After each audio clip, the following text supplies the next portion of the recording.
You know, when I really think back on my parenting journey, I tell these stories for you. I tell these stories for you to know and learn from all the things that I had to go through. Now, you probably know a lot of people in your circle that you can learn from, but everybody has their own unique story and perspective and how they tell it. But before we go ahead and jump into that, make sure you like, share, subscribe, jump into the comments, tell me some of the things that you have learned, along your parenting journey, whether it was early, late, whatever. I'd love to hear it.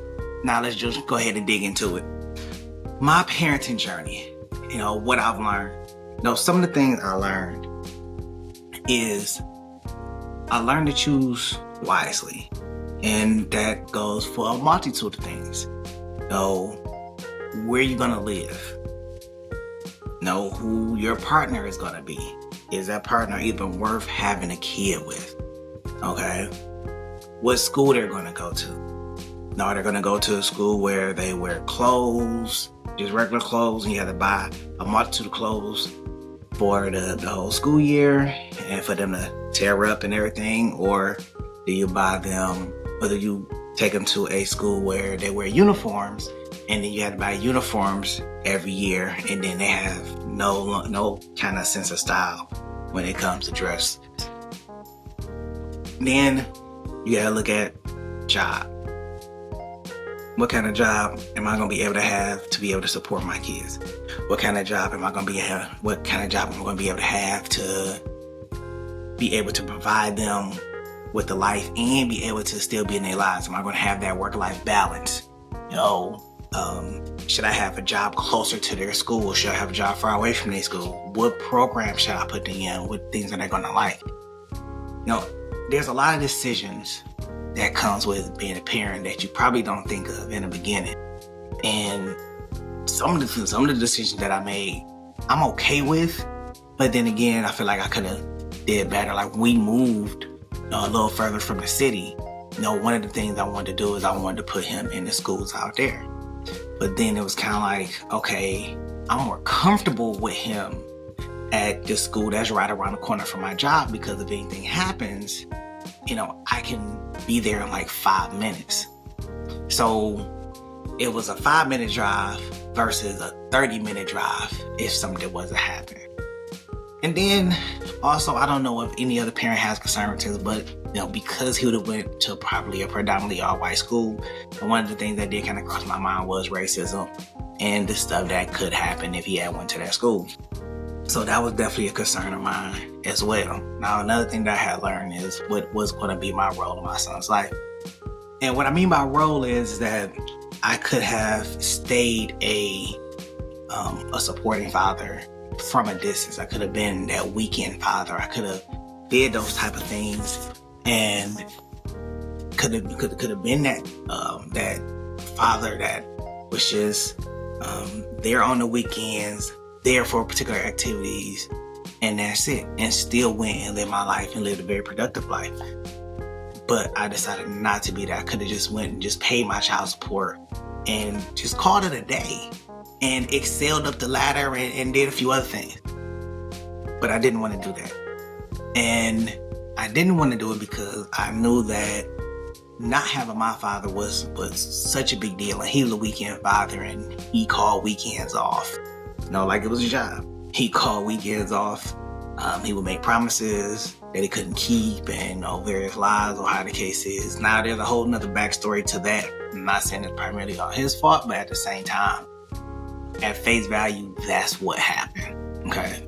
So then when we look at it from that perspective, that was another decision that I had made to go and fight. And then I seen my son in situations that I didn't agree with him being in, and I felt like I could provide a better life and lifestyle for him to be able to succeed in life versus him being with his mother. So that was one thing that that was a choice that I had to make, but in making that choice, I had to fight. And it took a lot out of me to fight for him. It took a lot of days off of work. It took a lot of hours to fight for him. And I'm telling you this because these are the choices. Before you have kids, these are the choices that you want to look at. And if you already have kids, these are definitely some choices that you want to look at, because whether you have the kids in your custody or you don't have the kids in your custody, there are still choices that to be made, whether you had to work with the other party to make them or if you're making the decisions all on your own. You still want to be able to make the most effective decisions for your child, because their success is depending on you. Your kid can't be successful if you're an absent parent. Your kid can't be successful if you're not an involved parent. Your kids can't be successful or financially literate if you're not there preaching to preach, being the example, and stepping forward and doing the things that you're supposed to do. I tell these stories and I'm very passionate about it because I've seen guys that are in their kids' lives that are doing the work, that are doing what's necessary. And then I see fathers that are not doing the work, that are not doing what's necessary. And then I see the result of what happens to them kids. And it's not everybody. It's not everybody. It's a far number of those that are, and there are those that ain't. Okay? We just don't put the limelight on those that are doing. Okay? So I'm preaching to you. I'm telling you that these decisions, you definitely got to choose wisely with every decision. And to make an informed decision, you got to be well knowledgeable to make those decisions, or well informed. It's not necessarily knowledgeable, but well informed to make those decisions when it comes to school, when it comes to a partner, when it comes to career choice, where it comes to various activities. What do you want them to learn? What do you want them to cultivate? And be able to build upon the building blocks, the discipline and everything. So then when we look at, for me, I had to make the choice to go through child support court. So when you make that choice to go through child support court and you put yourself on child support so you be able to have the rights and you be able to go in there and be able to fight the case, that's a choice that you have to make.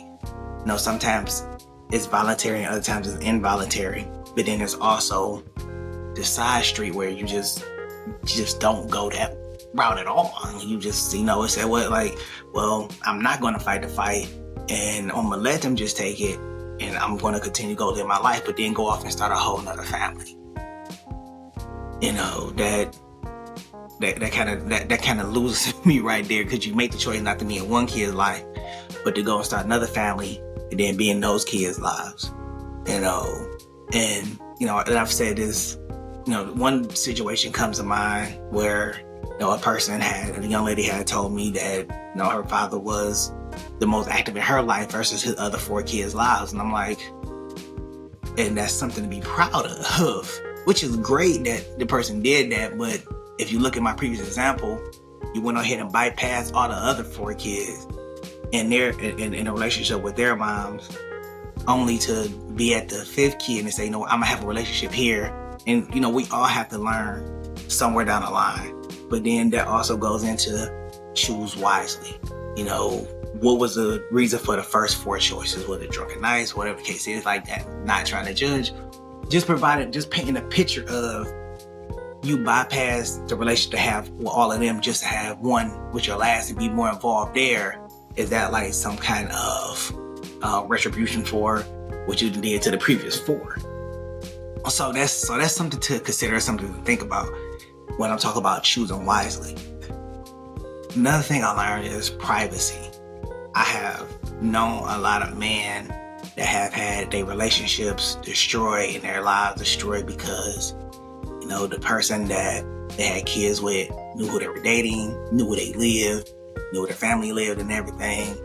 And it's not to say that my son mama didn't know any of that stuff, but once I got custody of my son, I didn't want her to know where I stayed. I didn't want her to know where I live, who I was dating, or anything. And I've noticed that certain situations are coming out where, some of these these fathers or these mothers are dating are not harming the kids. And again, when you talk about choosing wisely, choosing who you want to have around your kid and everything, really vetting them before you bring them around your kid, because you just don't know the type of actions that person is going to bring or anything. Like, it can be very, very devastating. So I say privacy because I really didn't want that drama. I tried to stay away from it as much as possible. I didn't take the person that I dated to the meets to pick up or drop off. I probably did it maybe 1 or 2 times, but it wasn't very frequent. I think it was normally somebody that I really had a serious relationship with, that knew the situation, that knew the story and everything. Another thing is, I don't need a person on my side that is going to hype up the altercation or tension between me and my son's mother. Like, I don't need a person on my side. I've always talked about not having a person come and kind of preach to me or kind of build up the whole tension between us, like, oh, you shouldn't let her do that, and I beat her ass, and we don't need all that. That's entirely too much drama. Okay, that is entirely too much drama. Don't need any of those issues. So, privacy is just one of those things that I value the most.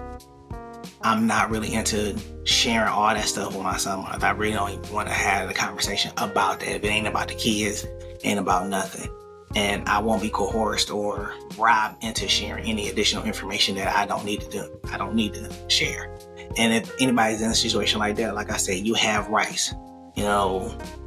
Me seeing my child has no bearing on who I'm dating, what I can give you, what you can get away from me, none of that stuff. Like, we're just not going to play those games. I will document that stuff, and then I would take it to the court, and I would just say, like, hey, I'm being coerced, I'm being bribed in order to see my child. I don't think that's fair. They need to adhere to the child support order and the visitation rights. I'm paying my child support. I'm trying to have my visitation rights, but I can't see my kids because this person is consistently coercing or bribing me into seeing my child, whether it's for more money or it's for my time or for us to get intimate together just so I can see my child. And I don't think that is fair. And the courts has to do something about this. Like, I keep dragging their ass to court until they get the picture. Like, I'm not afraid to go to court. We're going to keep going to court until you get the picture that we're no longer going to keep doing it and playing this game. Another thing is, and this is one thing that I had to learn, and I say this with the utmost respect to all parents, to all grandparents out there. You are right. Well, let me say it in this way. Your parents are right, but they don't know what's best sometimes, okay? And this is what I mean.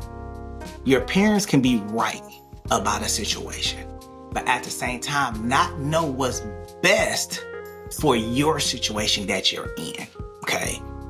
You may divulge what's going on, and you may tell them the situation and everything, but because you're in the situation and they're on the outside looking in, they may be right, but at the same time, they don't know what's best. Because only you know what's best for the situation that you're in. But that doesn't mean that they're wrong, because in essence, they could be right and their practice could be right, but it could be right for their time. Or it could be right for if it's a situation that they were in. But sometimes, because they don't know the whole story, what they're saying may be right, but it may not be best for the situation that you're in. And like I said, sometimes, because sometimes what they're saying could be right and can be the best for the situation, but only if they know or seen the situation in its entirety. If they haven't, then it could be a little difficult to sit here and say, oh, well, they have full force to say whatever they want to say. I know situations where, somebody, where a godparent believes that they have more authority over some kids versus the family members and even the parent itself. Because they've been around, they've been involved, and they've been that person that has been there and helped out, but they feel like they have more rights to the kids than anybody else does. And even though they have a right to feel that way, it doesn't mean that it's best for them to be in the know or feel like they're right about a situation on how the kids are handled or where they go or what they do. Okay, if that makes sense. tell me what you think about the episode. Tell me what you think about the information. Do you believe that parents are right, but don't know best for the situation sometimes? I'll catch y'all in the next go around. Peace.